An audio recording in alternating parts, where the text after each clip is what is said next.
A woman was supposed to go to court today to face the man who hit her in a head-on crash while he was driving drunk. However, that sentencing was canceled when authorities found him dead early this morning.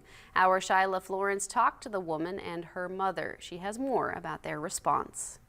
I got a call from Cannon Clark Hospital asking me if I was sitting down, and my heart sunk. I already knew something bad had happened, and they told me that she was involved in a head-on collision with a drunk driver.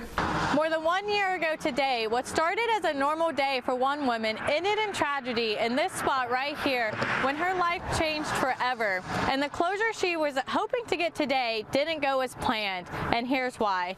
On November 2023, Brianna Jones was struck by a drunk driver on Route 50. Brianna was traveling eastbound when she was struck head-on by a man who was traveling the wrong way. I don't remember anything from the night of the accident still. No. And I don't think I ever will. The first thing that I remember is waking up in the hospital 2 weeks later.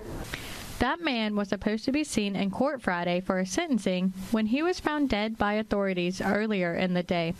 Brianna says that the news came as a surprise. I was shocked because I didn't really think about that being a possibility, to be honest.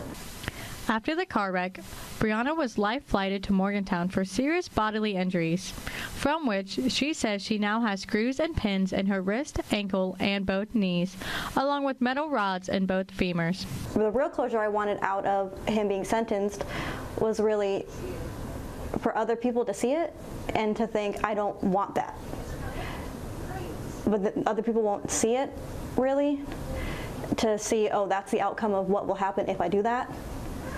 Just, he's gone, unfortunately. Brianna's mother, Christina, says this was not the closure she wanted for her or her daughter, but she does feel it's a chance to help bring awareness to the dangers of drunk driving. I just want to bring drunk driving awareness to everyone.